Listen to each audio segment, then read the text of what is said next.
तसेच रहा. पुढच्या एका बातमी संदर्भातले अपडेट जाणून घ्यायचे आणि यानंतर पुढची बातमी पाहूयात. खासदार सुप्रिया सुळे अमित शहा यांची भेट घेणार आहेत. राष्ट्रवादी शरदचंद्र पवार पक्षाचं शिष्टमंडळ हे आज अमित शहा यांना भेटणार आहे. दुपारी 12 वाजता सुळे या अमित शहांची भेट घेणार आहेत. तर सुप्रिया सुळे यांच्याच नेतृत्वामध्ये ही भेट घडणार असल्याची माहिती समोर येते.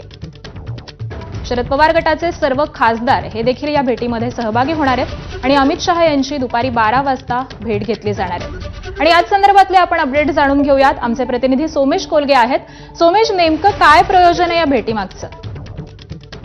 दुपारी 12 वाजता केंद्रीय गृहमंत्री अमित शहा यांची सुप्रिया सुळे भेट घेणार आहेत. सुप्रिया सुळेंच्या नेतृत्वातील खासदारांचं शिष्टमंडळ या आज अमित शहा यांची भेट घेणार असल्याचं कळतं. यामध्ये महाराष्ट्रातील वेगवेगळे मुद्दे आहेत. त्यामध्ये अतिवृष्टीमुळे झालेल्या नुकसानाची पाहणी असेल किंवा आता जो सांगलीचा मृत आत्महत्या केलेला विद्यार्थी आहे त्याला न्याय देण्याचा मुद्दा असेल, अशा असंख्य मुद्द्यांवर ते आज भेट घेतील असं कळतंय. परंतु या सगळ्यामध्ये निश्चितच राजकीय चर्चा देखील होऊ शकतात. कारण नुकतंच शरद पवारांच्या जन्मदिनानिमित्त अजित पवार हे दिल्लीत आलेले होते. तिथे गौतम अदानी देखील होते. तिथेच राहुल गांधी, सोनिया गांधी देखील आलेल्या, राहुल गांधी आणि प्रियंका गांधी देखील आलेल्या होत्या.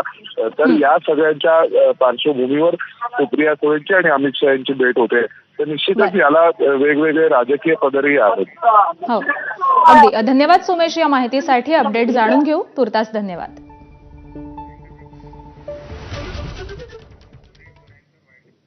आणि यानंतर महापालिका निवडणुकीसंदर्भातली एक मोठी बातमी पाहूयात. महापालिका निवडणुका जाहीर झाल्यात, निकालाची तारीखही आली आहे. मात्र अद्याप महापालिकांमध्ये महापौर पदाबाबतचं आरक्षण जाहीर झालेलं नाहीये. निवडणुकीनंतर विविध महापालिका